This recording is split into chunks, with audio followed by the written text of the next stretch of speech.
Well, that's a good thing to remember. I might start buying those and have that be the excuse to drink them. Good excuse to have a naked juice drink. Just before the workout, I guess. Just before, yeah. It's great to do it right before.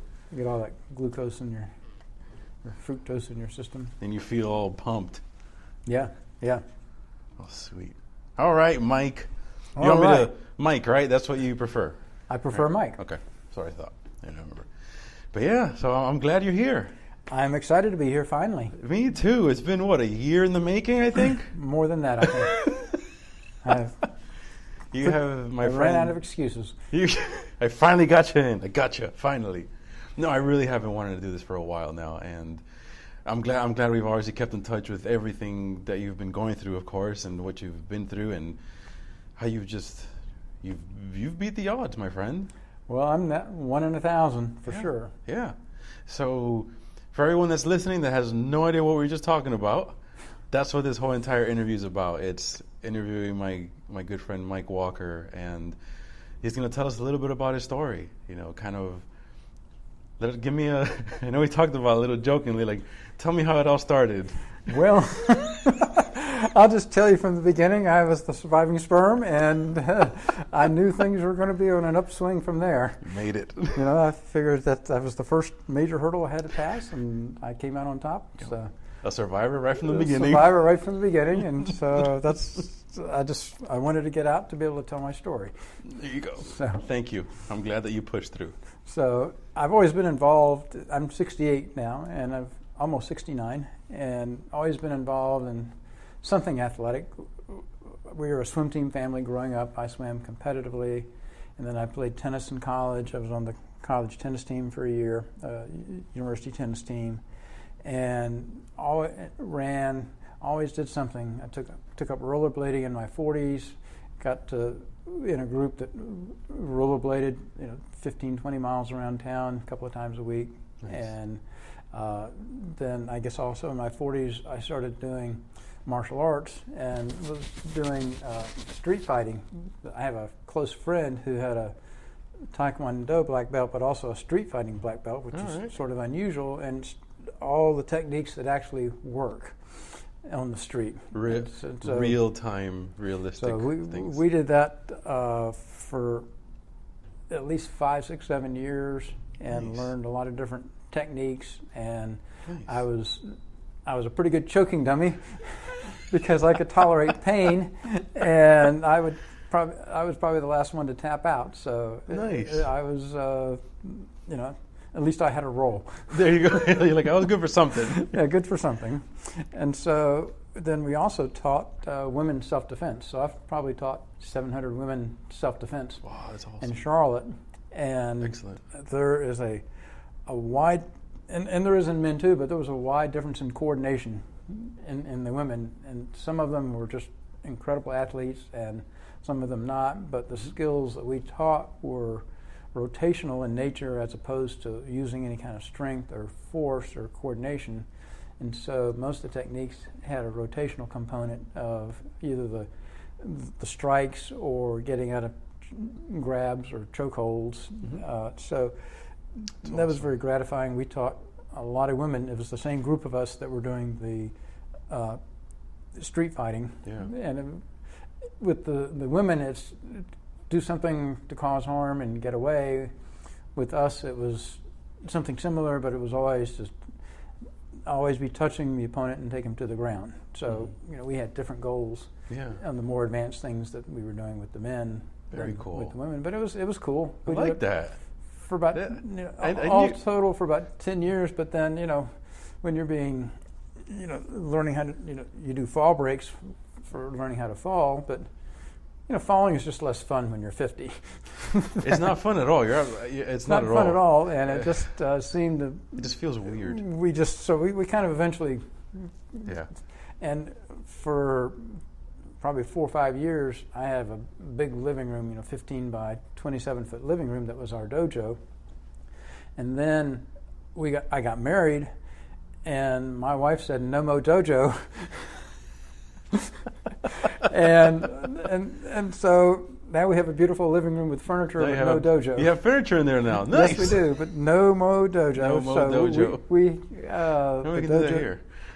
This would be a perfect dojo right here. It's a little workshop here, I think. We have, well, we could teach women self-defense right here. That'd be great. But so we kind of got away from doing that, and then I started. I have a very good friend, Bob Alexander, that I was playing tennis with for a long time, and we were pretty equal tennis players. And Bob started into CrossFit. His daughter started a CrossFit gym up in Huntersville, and so Bob and I would drive from South Park to Huntersville, and a lot of times Bob's wife, and do CrossFit workouts on Saturday morning. He designed workouts for us every Monday night, and we did that for about 4 years. And then I have a pretty complete CrossFit gym on my porch, so I would do that 2 or 3 days a week, lifting on my own and that sort of thing. So I was probably working out, doing intense workouts, probably 5 days a week, at least 4 days a week, and which is great. Which was perfect for somebody in their 60s. You know, I'm different than a lot of people, and you know, I ran, I swam, I played tennis, but I never worked on upper body strength, you know, as a specific thing. So the first time I lifted a weight over my head in my entire life, I was almost 61. Yeah, and let me tell you guys something. This guy is not your typical at all. You look at John and you're like, okay, you're maybe in your 50s, maybe. Well, you're in great shape. I remember the first time I met you here. That's all I was like, this guy isn't. You're doing fantastic. You're doing great, and it goes to show you a life of being active and moving and constantly moving. I think great. That when I look back, never smoking, never being overweight, never having more than 2 drinks at a time, and always it was different things over the decades, but it was always a fitness thing. Yep. And I was never the elite athlete, but I was, you know, all county in swimming, and I was played on the college tennis team for a year, but I was not the elite. You know, I was always. I got to be a good intermediate rollerblader, so I could hang with a group and go 10 or 15 miles terrorizing children in the streets of Charlotte. So more like a serious enthusiast, exercise enthusiast. Serious enthusiast. Yeah. And so everything has been at that level. I've never felt like I had to just have it take over my life, but I always wanted to get good enough at it to be able to do it with other people. And that shows a great balance even with that, you know, and the moderation. That's all part of it. Yeah. And that's that's just a good thing, a great model to live by. And I was, you know, in the years that I did the CrossFit Open, you know, always in the 16 overs. Before and after the heart attack, I was always in the, roughly the 60th percentile. Mm-hmm. You know, I was above the halfway point for all the 16 overs, but I wasn't in that elite, and I was perfectly happy with that. Absolutely. You know, and that's good. And that's what matters. You're happy. Yeah. You know? So tell me a little bit about that situation with the heart attack. So I had been doing CrossFit, thanks to Bob, for about 4 years. I guess a little less than 4 years. And probably had 800 or 900 hard CrossFit workouts that I'd done in the previous almost 4 years. And I had come from a workout. I did some spinning classes as well. And so I'd come home from the Y one morning, Friday morning, February 5th, 2016, and I had a spinning workout by myself. My wife used to go, or usually went, but didn't go that time. And so we went, I came home, she came downstairs when she heard me come in. We talked for a little bit. It was 2 days before the Panthers were playing in the Super Bowl. And one good thing about the heart attack and the coma and all is I didn't have to watch the Panthers' performance in the Super Bowl. So that was a plus. Positive outlook. Yeah, so there's always a plus in everything.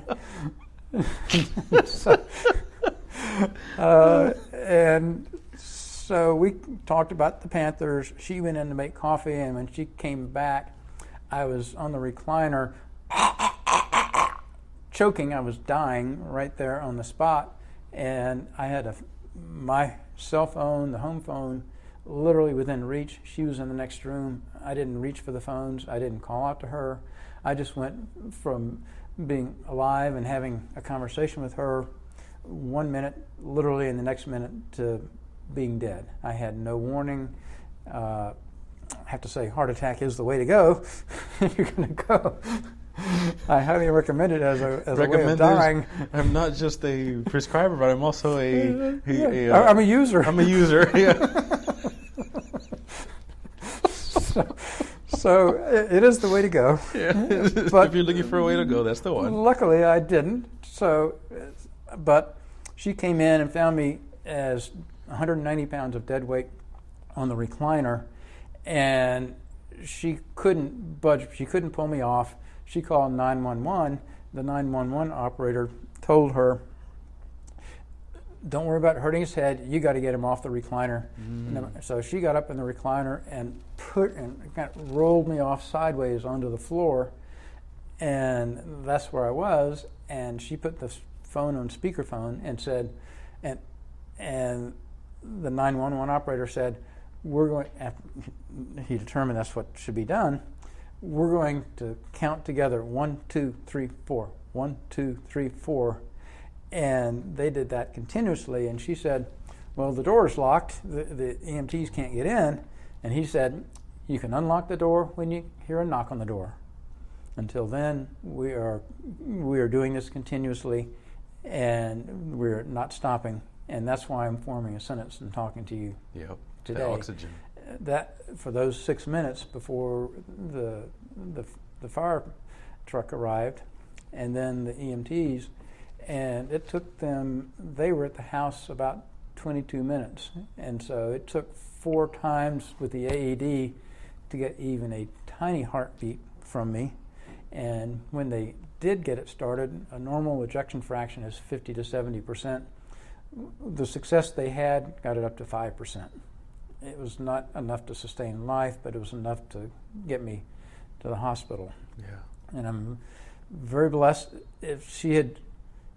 So normally she goes to the Y with me for spinning class. Had she done like she normally did, she would have been upstairs taking a shower, and I'd be dead. Yep.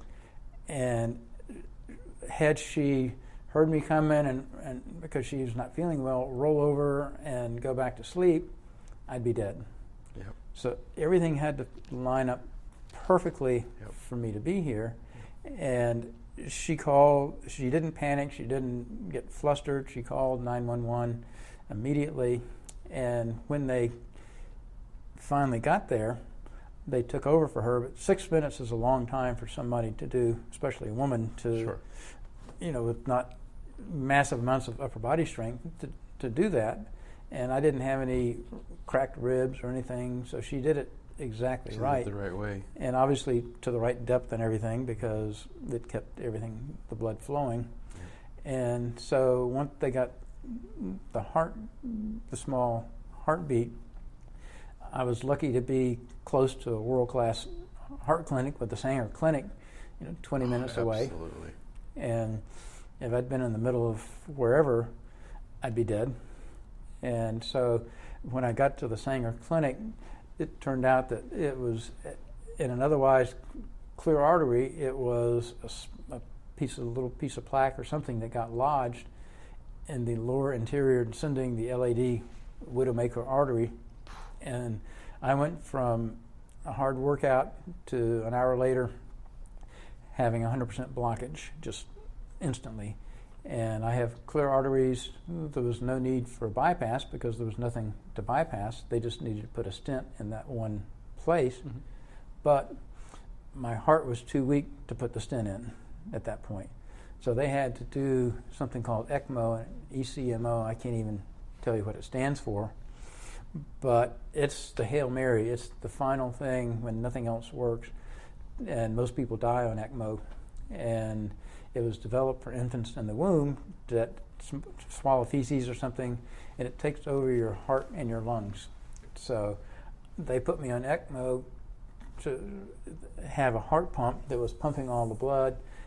They took blood out of one side of my groin in big tubes that took it all out, and then another one that put it back in on the other side. And I was on that ECMO machine for just under 3 days, where heart pump was pumping my heart instead of my heart doing that, and giving my heart a chance to rest and recover. And so that was the first 3 days of being in a coma, but it was enough to get to be able to put the stent in.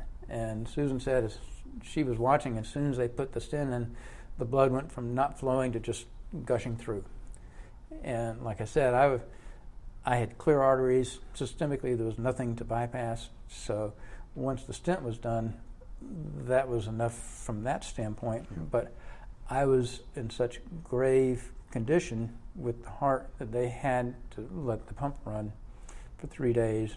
And apparently there was a 50-year-old vegan marathoner who had the record for the least amount of time on the ECMO machine and surviving. And I don't know, by half a day or something, I beat the 50-year-old vegan marathoner. The 64-year-old CrossFitter beat the 50-year-old vegan. Something else to put on your your board. On my board, yeah, that's part of my resume. Beat the vegan marathoner. Put that off the bucket list. Yeah, it took long enough to beat the vegan marathoner, but I did it. Yep. That's the man right there, John. Hey, John. Hey, good to see you. Good to see you. Mike Walker. John Woodward, nice to see you. Yeah. Yep. I definitely want you to meet him as well. Yeah. Well, I'll just say hi from here. Yeah. How you doing? Good. Good. Yeah, I hear you've had a lot of success. Well, I'm here. Yeah. I'm telling my story, and I'm supposed to be dead. Oh, are you guys interviewing live? Yeah, we're recording right now. Yeah, we're recording you. Yeah. Oh my God. Now you're on. Now you're on the show too, my friend. Oh my gosh. Can I show you something real quick? Absolutely. Go ahead. No, go ahead. Is this going live right now? Yeah, but you can. He'll Yeah. turn it off. Yeah.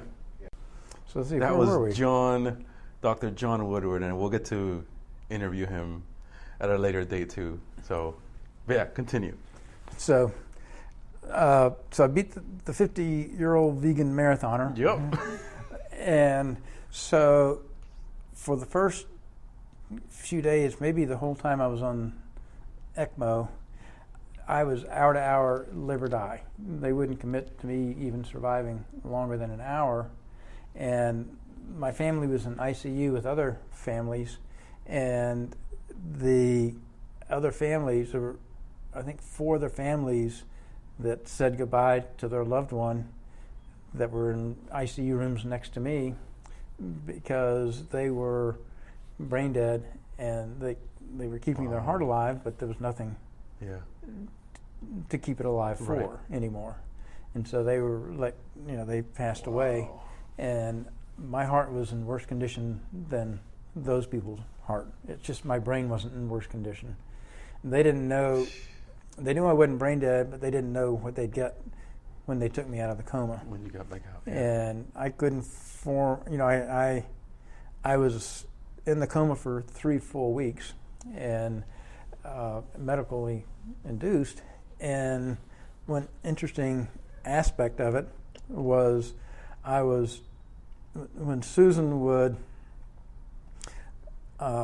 she would hold my hand and give me positive affirmation, it's all going to work out, whatever, and that helped lower my blood pressure. So to that extent, even though I really don't remember it or couldn't hear it, that was part of the medical recovery, her doing that. That's amazing. And I think it was my sister-in-law. I have to check with my daughter and confirm this, but I think it was, who I get along pretty well with, but obviously not the same as my wife. And when she held my hand and gave me positive affirmations, my blood pressure went up. Like, don't you come back in here. I didn't know, it's just that was an observation from my daughter. And she's like, yeah, we're going to limit your time that you come into this room. I think we need to keep an eye on this blood pressure thing over here. Maybe a little more, pay a little more attention to this. Bring his wife back, quick. So my oldest daughter got a ton of pictures, probably 50, 75 pictures of me with different family members, different situations, and put them up on the wall in ICU and in the step-down unit after ICU to humanize me to the nursing staff, to the medical staff. Smart. To just show that there's another side to just being a body laying here. A lot of people that love you, and absolutely. Yeah, and so I was very proud that we have 5 grown children, and they're all responsible human beings, fortunately. And 2 of them are nurses. One of them is married to an ICU nurse, and so they knew how to behave in medical situations. Intense, because every day, all 3 of them with every day, either labor and delivery, ER, or ICU, all 3 of them were in intense situations. Absolutely. Every single day. Yep. That was their normal day. So they got some slack from the medical staff that other families might not have gotten because they knew how to behave in that scenario. And it was interesting. 2 of the daughters, or a daughter and a son, actually, when they saw those big tubes of blood coming out of my body and asking, "What's that red?" "Well, that's your dad's blood." It's like they couldn't handle that. They had to leave the room, and so the experience actually affirmed their career decision not to be in medicine.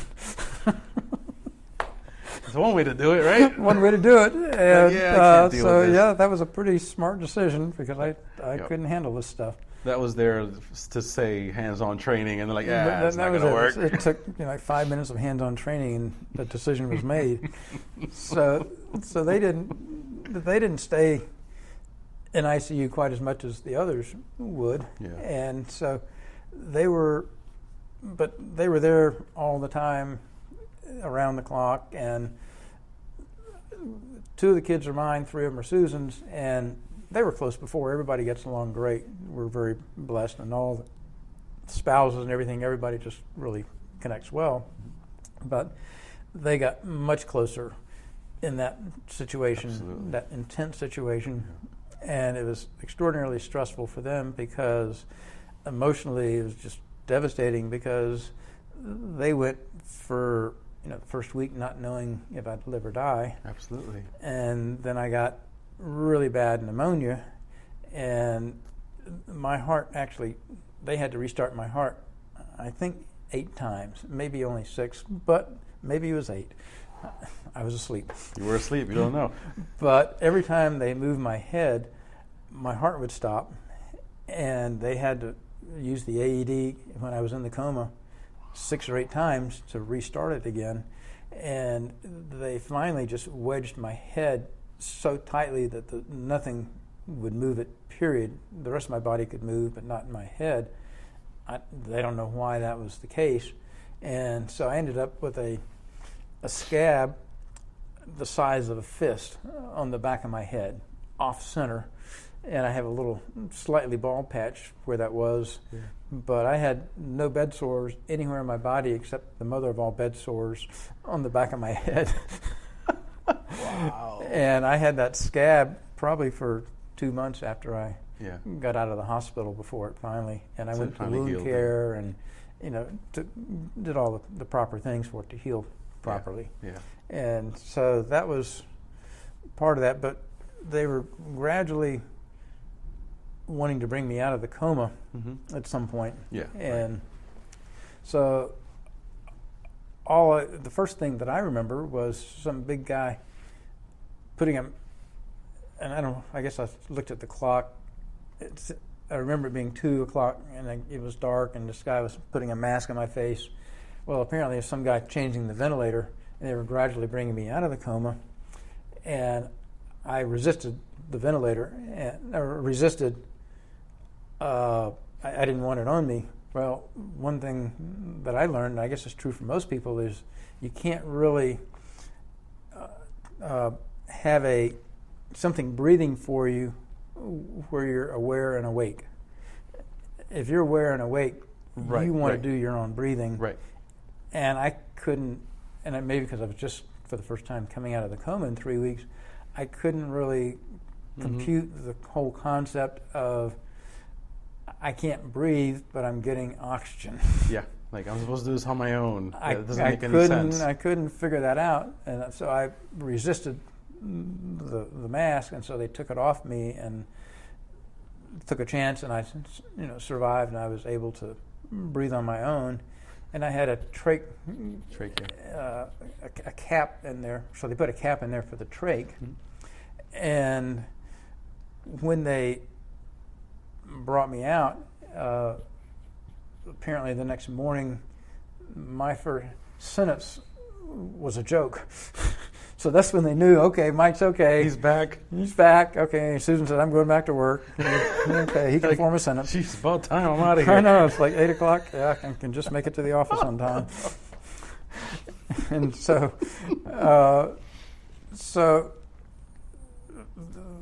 the size of the plug for the trach hole, the color of the plug is determined by the size of the hole.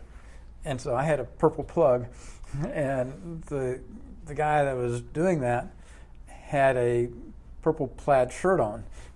And I said, and I made the joke that my first sentence was, I guess you want me to make a joke about the plug being the same color as your shirt.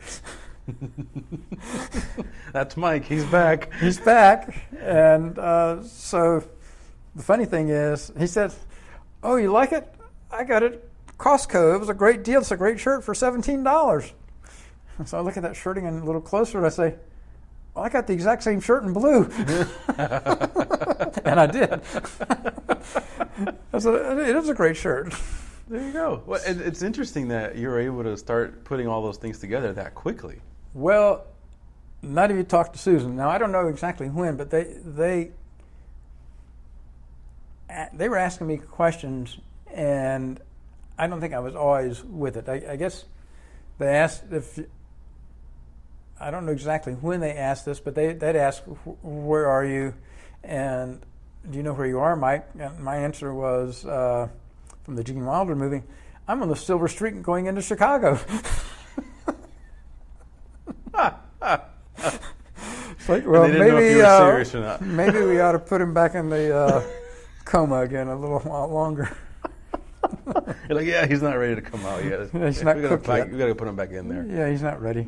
So they would ask me questions, and so there's been a lot of, and I guess it was before I went, once I came out, and they saw that I could form a sentence, and that I had some, had cognitive abilities. Then there's been, in the news recently, there's with the president and with, I guess MSNBC or whoever. Mm-hmm.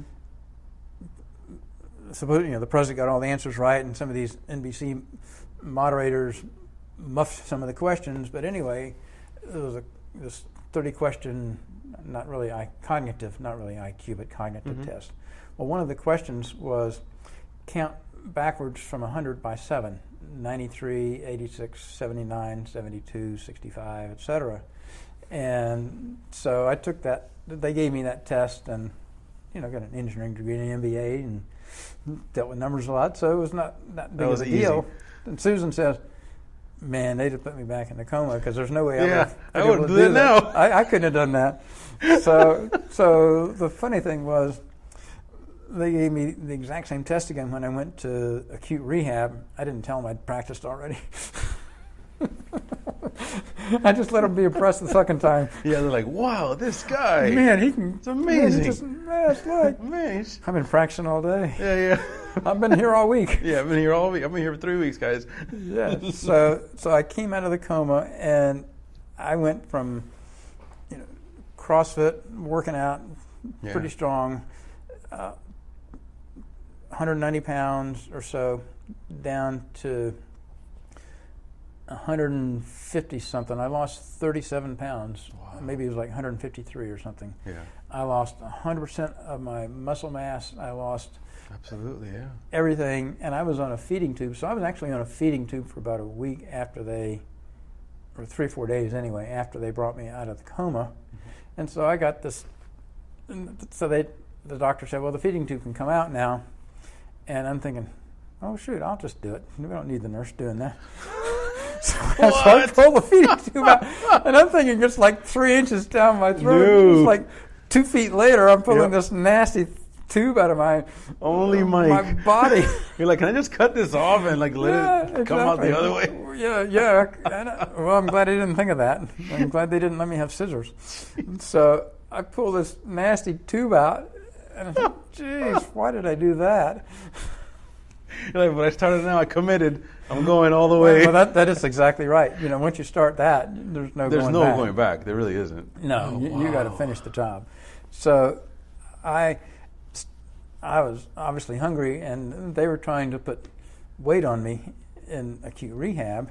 And so prior to acute rehab, when I was in the step-down unit, it was kind of fun. I was on the same floor just down the hall from the helipad. And so the helicopter came in one day, so we've got some pictures of me out there with the feeding tube and the helipad and all that stuff. Yeah. And, you learn different things you don't expect to learn. So Susan brought like nothing but bunt cakes, things like that, to the night nursing staff. And so the mistake we made was doing that when my room was directly across from the nurses' station. Oh, God. So it was like at midnight, they're having this like party city. They're pumped up on all the sugar we bought for them, and I can't get a bit of sleep. You're like, hey, I'm over here. Hey, either bring me some bunt or keep it down. Yeah. Throw me one of those. Come on. So it's like, well, the things you don't expect to learn. So every other morning, I'll say that for a second, in acute rehab. But so finally, before I could go to acute rehab, they wanted me to do a little bit of walking, and I hadn't walked in a month, and basically I had zero strength. Yeah. There's no way I could do a single push-up. Of course. Put a 45-pound bar over my head. No way. There's no way. No way. Nope. I went from, probably 115, 120 pound push press to nothing. Yeah. And no push-ups. Those were out of the question. And so I did that, and then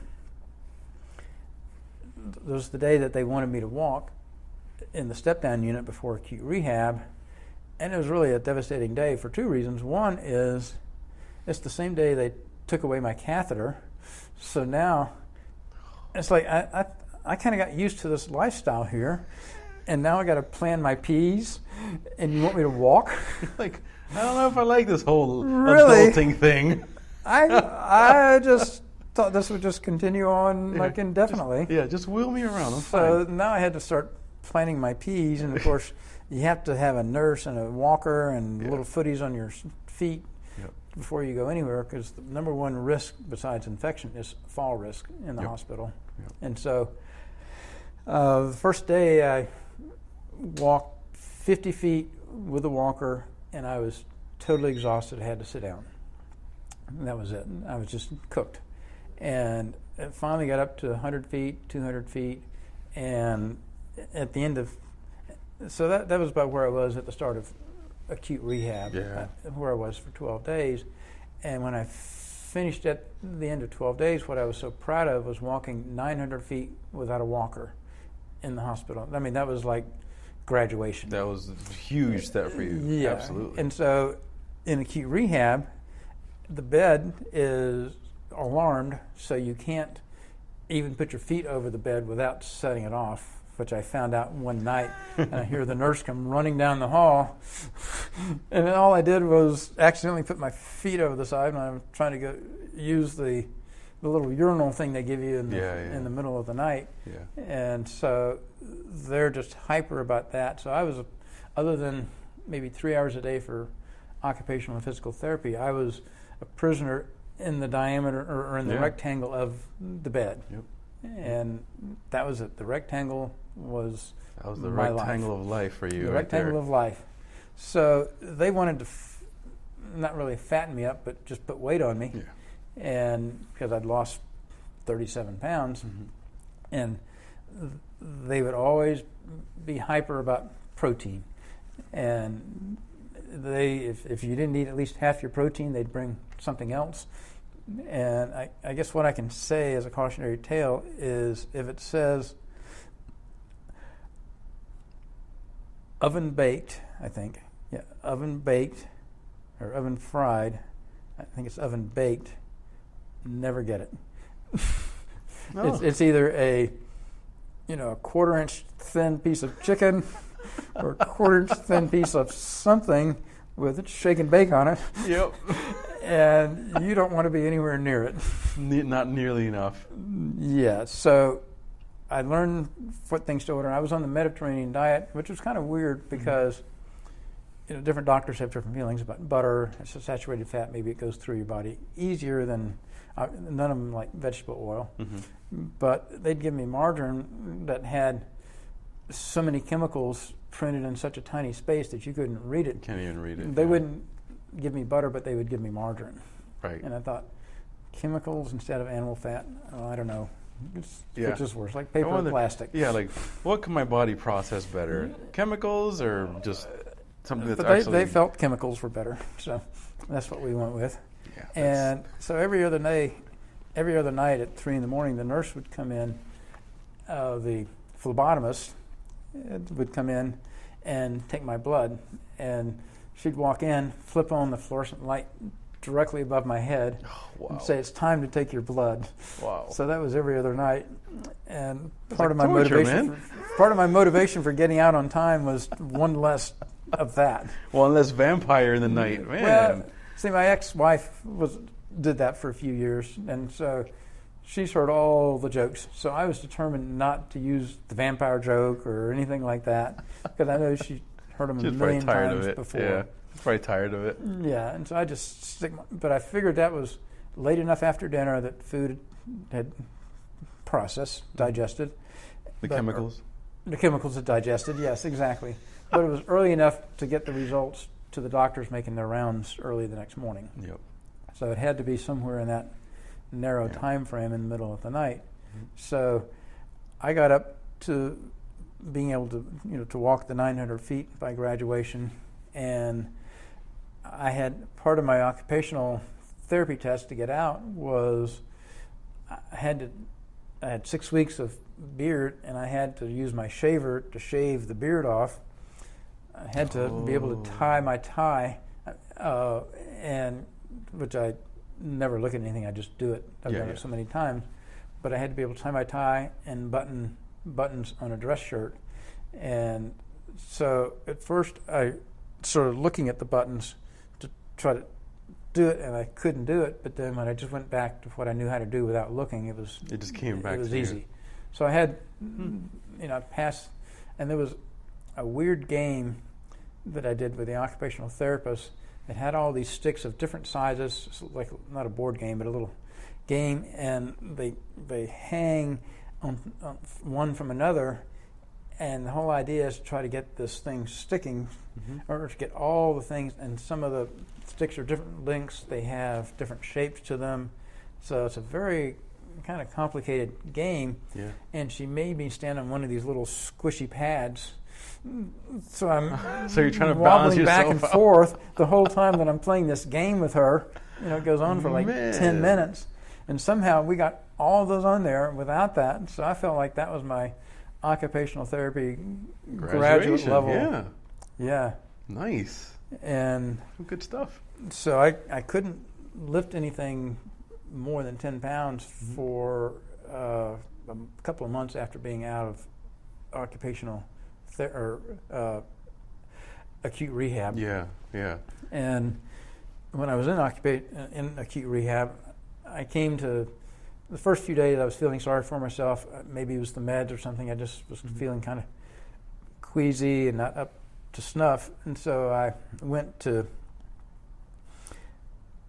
go into the gym and before we do some of the therapy, and there was a woman that had no feet and no hands, and I'm thinking, my endurance and my muscles will come back. Those are never coming back. Yeah, exactly. And I stopped feeling sorry for myself immediately. Yeah. And it really does things, when we see things like people less fortunate like that, it does make us reevaluate a lot.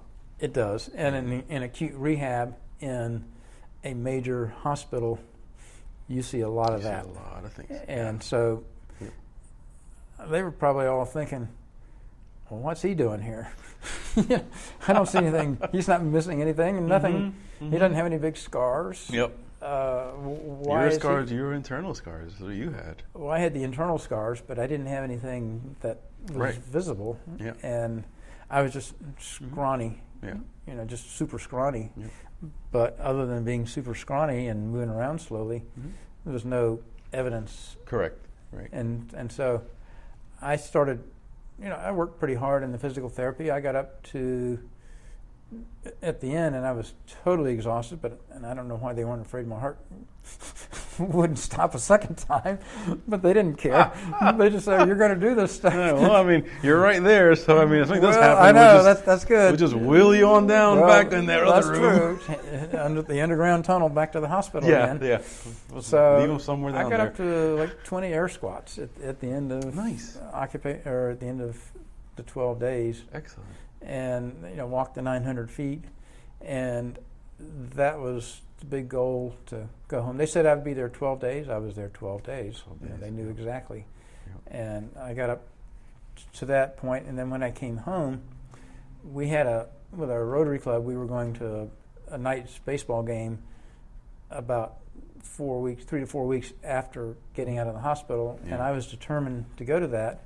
And so I set up a little path where 50 times was a mile inside the house, and I would walk this thing. I had some kind of furniture every step of the way that I could lean on or something, so I wasn't a fall risk by myself. But I would walk. I got up to walking a mile or more inside, 1 to 2 miles inside at a time, and then Susan and I would walk around the country day track every Sunday afternoon, and I gradually got up to where I was walking 3 miles at a 3 mile an hour pace. So I was actually faster than 3 miles an hour, and I kept track of the time and everything, and the outpatient rehab, showed them the improvements, and so I was very methodical about improving my time, because I wanted to go to that baseball game, and I wasn't worried about. So I got to the point, walking 3 miles at a brisk pace for close to an hour in a short period of time. From absolutely was a short probably 5 weeks from not being able to walk 50 feet to being able to walk 3. So I got having the fitness to begin with was a big part of it. It's a huge part of it. And your body remembers. The body remembers, and so I was more concerned about somebody hitting me from the side and knocking me over. Yeah, I knew I could cover the distance. I could go the distance, but just not the side. Don't come at me from the side. Exactly. Yeah, absolutely. So the doctor said I was very lucky, the cardiologist. Mm-hmm. In fact, I had a virtual appointment with him today, actually, and everything's perfect. And so he said I'm very, very lucky to not be spending the rest of my life in a memory care unit. And over 90% of people that have the heart attack in the widowmaker artery out of the hospital die. Yeah. The rest have brain dead or memory care, and most people don't survive on ECMO and have their heart stop 8 times and survive, and have an extraordinary heart clinic so close. So I literally am. You're literally in that 1 percentile. Yeah, when I look at all the various 1% gates that I got through, I'm pretty much the 1 in 1,000 that has that. How it happened to have medical care, have Susan take care of me right away, and have the medical care do everything exactly right at every step of the operation, have the ECMO machine available, and that I am that exception. Absolutely. It was a huge mix of all of that. Really, is your resilience as a person too. Your will to fight, your will to want to continue to push on. And I didn't know I had that because I was asleep. But obviously, there was a will Absolutely. taking place Absolutely. that I didn't have an awareness of. And I remember we talked about before, it was like, my gosh, like a year ago we talked about it, how the doctor had also told you that because of the type of exercising you did, that you were used to putting your body through, was one of the other reasons that your body was able to withstand all of these my body had stressors on it. My body had withstood hundreds and hundreds of miserable CrossFit workouts. Absolutely. And I guess it was my willingness to put myself through misery in my 60s, and most people thought that was crazy, but that's why I'm here. And if I'd been a couch potato, 100% chance I would be dead. Well, amen. That's exactly what it was. My heart was gravely compromised, and the only reason it came through that was because it was very strong going in. It was like what he said, it felt, to your heart, it seemed, I forgot, that's what you said that he had said, it seemed like it just felt like it had gone through a really tough workout, and it was just recovering from that. Yes. And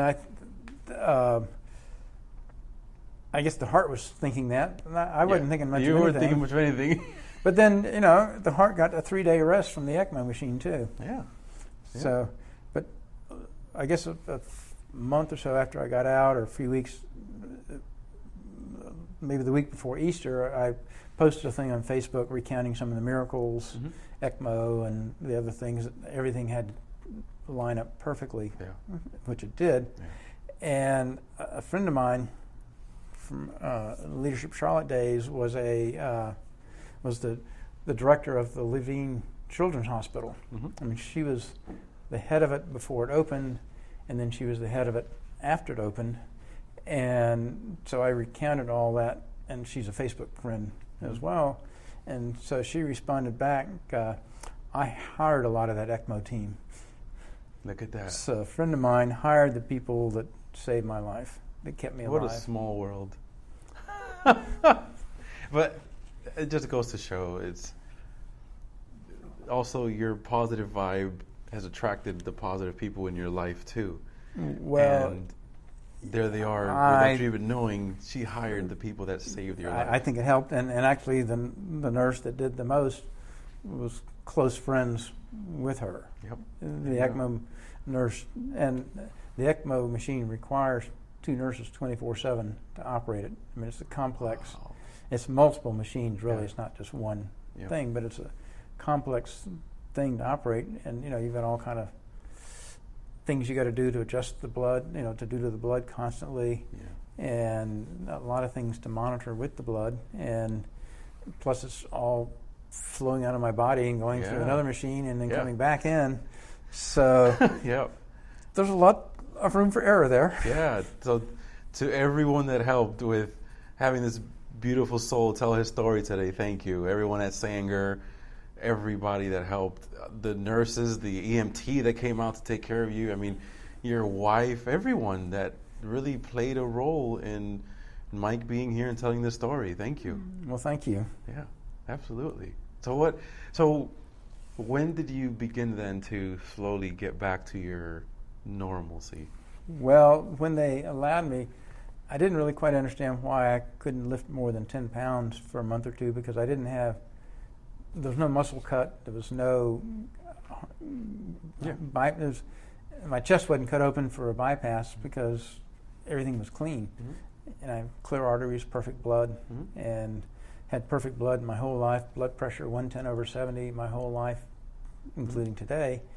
And so I couldn't really understand why I couldn't work out more, but I did sneak out and got on the rowing machine, and Susan got really, really upset because I think I pulled a muscle right where my heart was, and they thought I was, I thought maybe it was a heart thing. It turned out it was just right on the surface, and I learned a few times after that, especially like with bench presses or something, that it feels a little sore here. Exactly where is it sore? And it's just under the skin. It's muscle. It's not down. It's not a heart attack. Yeah. So I actually went to the hospital for just under 24 hours because of that. Yeah. And I learned then that if you're there more than 24 hours, you have to be officially admitted. So I was just there under 24 hours, not officially admitted. And when you're not officially admitted, then you're not officially discharged. And so it was like, okay, Mike, well, here's a white bag for some of your stuff if you want to put it in this white little drawstring bag to take out. And if you go down the hall here and take the second left and go down there, the elevator down to the lobby will be on the right. They didn't even leave the ward. They just said, they pointed me here, here, here, and sayonara, have a nice day. None of this wheelchair out to the front door or anything like that. Get out of here. Because you're not even officially here. You're not really here. You are a figment of our imagination, sir. So, go. Go. So, I learned a little bit about hospital protocol. Yeah. Very, very. Yeah. We won't get into that one. No. but it was all right. That was perfectly fine. But I started working out a month or two. So I was discharged in mid-March, or a little after mid-March, and started working out maybe in early May. And I had a little protocol. The advantage was the second time around, I knew how to get stronger because I had all that CrossFit experience. Yep. So I actually got stronger the second time around than I did when I started CrossFit. Yeah, I remember you telling me, you were like, I'm already up at this, and then you were doing 150 pounds at one point. Yeah. And I was like, already? Well, I know. It was amazing how fast, and I guess I took inspiration from a previous doctor who had said, that talked about some study of guys older than me and how much muscle they were able to acquire in a reasonable period of time, that you can add muscle at any age if you have a deliberate, structured program. Exactly.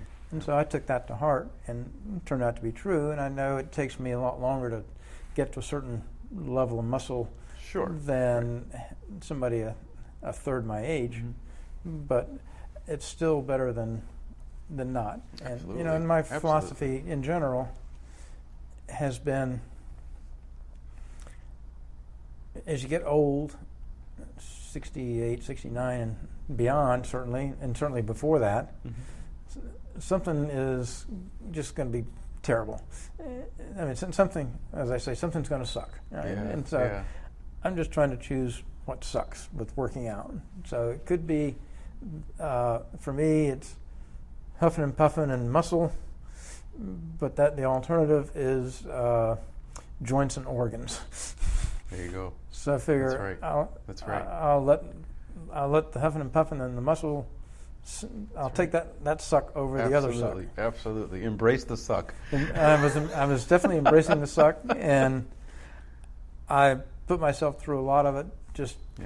But certainly at my age, having an active lifestyle of whatever it is, and not doing it to the point that you're damaging your body, is, I think, the reason that I'm still able to do all these things.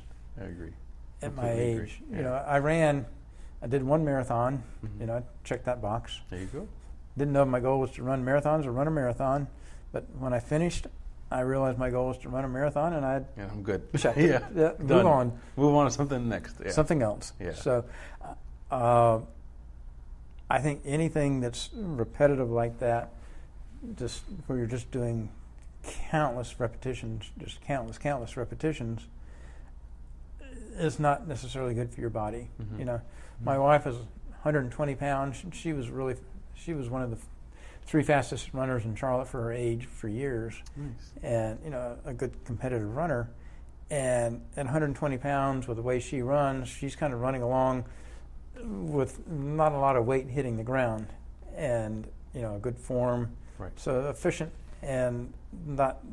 But for me, 180 different. Pounds. It's different. Yeah. And there's a lot more going against gravity there. 180 pounds is pounding that knee every single step, and it's not as efficient as her stride. Yep. And so running on my knees was far worse than running on her knees. Absolutely. Yep. So I gave up running, and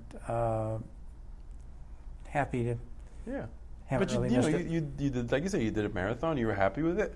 You're gonna try something else now. Absolutely. That's completely so fine. I've checked a lot of boxes. Yeah, I've done a lot of Spartan races here and there, and I just feel like doing something else. Not that there's anything wrong with it. I'll do it maybe every now and then, but I'm not going to be doing 4 or 5 a year like I was. Now I'll probably do 1 a year. And I went to Waterpalooza to do the Waterpalooza Strong, and I loved it. That was once a year, so I'll go back to that again for another year. So it's just, like you said, it's about trying things that make you feel happy, that you enjoy, and it's not that repetitive over and over and over. And I've never done anything that was damaging, like the joints. Like I played tennis from, teens to my 60s, and I've never had a shoulder issue ever with tennis, and thousands of serves and countless hours, and because I've always had good form and I've always warmed up and had things, so I never had tennis elbow because I didn't have, if you've got a poor form, you're more likely to use your elbow and aggravate it. So I always try to have good form with things so that I could keep doing it. Right, exactly. And so you're mindful.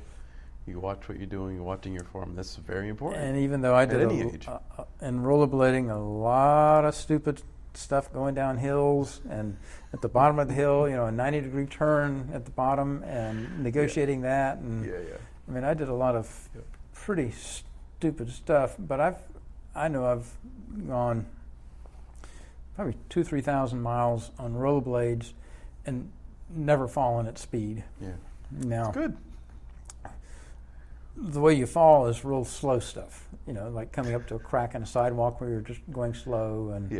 But when you're going fast, none of that stuff matters. Yeah. So I've dodged a lot of bullets to be able to have my body intact. And I didn't, play football or anything like that, so I don't have any lingering high-impact injuries or anything high-impact like that. Injuries. Yeah. So a lot of things have conspired that today I can still do intense workouts at almost 69. So are you still doing your functional fitness type workouts? Well, I am. I've been so busy with a lot of leadership duties in Rotary the last 3 to 6 months that it's just been almost impossible.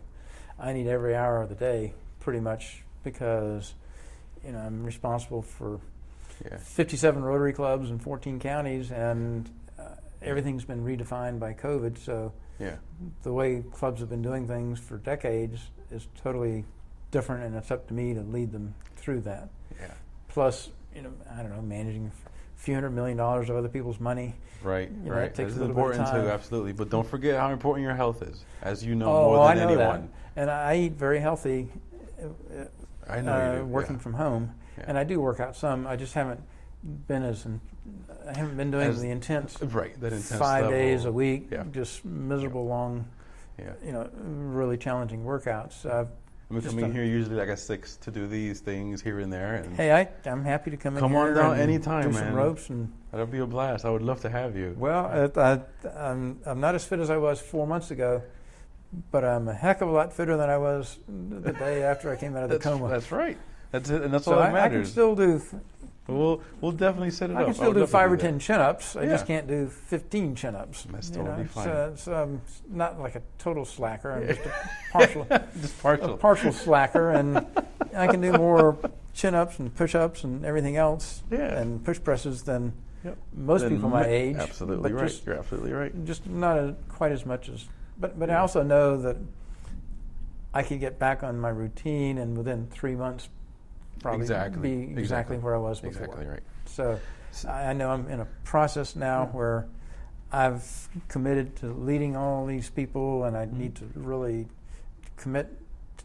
I need to do that to the very best I can, because I just get one shot at it, and it will actually slow down a little bit pretty soon. Yeah.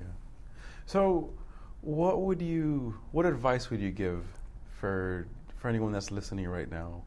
Like, what overall advice would you give them as far as the fitness aspect of things, and just I think it's doing general life counsel. anything, whatever you're doing. What I've told people, I know it's good advice a lot of times if they don't listen, so I know it. Well, actually, they don't want to do it, so it must be actually something that would work. And that's why they don't want to do it. That's how it goes. So it's always a good indicator. But it would be to do something. Like it was one person that I talked to one time that was just really unfit, had some issues, was overweight, and I said, well, can you walk to that telephone or whatever kind of pole it is today, electric pole?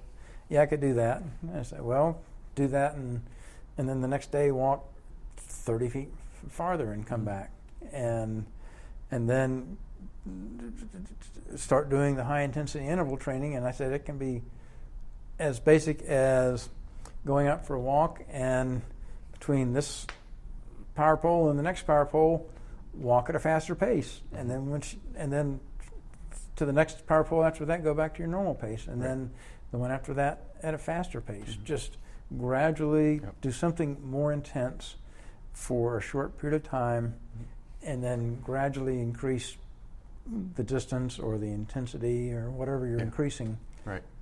Gradually increase it, and if you're going to do any kind of weightlifting or anything like that, work with somebody that knows what they're doing, because I do a lot of it on my own now. But if I hadn't have had a lot of instruction from CrossFit instructors, and if I hadn't watched training videos of weightlifters, powerlifters, and all that to kind of know the technique, then I know I would have hurt myself. You would have hurt yourself a long time ago. Yeah. Yeah. So this is what it is. It's all about, and that's what I try to do a lot of small progressive steps and consistency. Yeah, and I think part of it too, because I see this now with me being so busy all day, every day at the moment, and so I can see that in myself too, how you just have, if you're going to do it, you have to just say, there's going to be an hour where I'm going to be sweating, I'm going to be recovering, I'm going to be doing whatever, and maybe there's another, a woman, maybe it's another hour to take a shower and wash and dry my hair and everything. That it's a time commitment, and you have to be willing to do that time commitment. Now, me, I can take a shower, and with the limited amount of hair that I have, you and I both, my friend, it doesn't take. It takes Susan a lot longer to dry her hair than me. To get this mane all together, it takes me about 10 seconds. 10 seconds. Yeah, well, I'm a little longer than you. I still am proud to have some hair here. But for Susan, when she runs, like she ran 4 miles today, but she came back, she cool down, take a shower, dry the hair. It's not like you're going to do the whole thing in 15 minutes. Right. And so you have to have some buy-in that you carve out whatever time of day that works. So and stick to it, and stick to it. So you just say, well, it's going to kind of suck for part of that time, and that's just that's what it is. But it'll be over, and I get to have a nice juice drink beforehand and a nice protein shake afterwards. And what else can you ask for? It's like it doesn't get any better than this, and you just have to accept that. For part of that time, you would rather be doing anything but what you're doing. Yeah. But you're going to do it anyway. You're going to do it anyways. That's it. Man, this was good.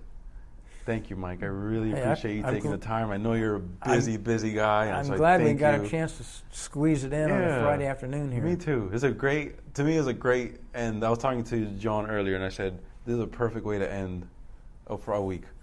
Talking about something that we love, talking about your experience, and just sharing it with a ton of people that hopefully listen to it and get some type of inspiration from it. Yeah, so I think doing something incrementally more than what you're doing now, whatever that is, and probably not lifting weights initially, but whether it's rowing, walking, a bike, it just needs to have an element of intensity to it. Yeah.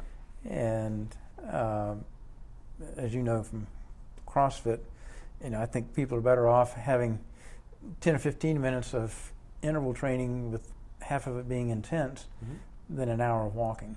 Right. Exactly. And it's a lot more efficient use of the time. Yep. It's just absolutely is. a higher percentage of it's going to be miserable. Yep. But it'll be over soon. But it's a higher percentage of a shorter period exactly. of time. That's exactly what it stands for. Yeah. Awesome. Well, you heard it from Mike. So get to it. Do them high intensity workouts. And I hope you guys enjoyed this. I know I did. And looking forward to talking with you again soon. And to everyone else, thank you for joining us. And we'll talk to you soon.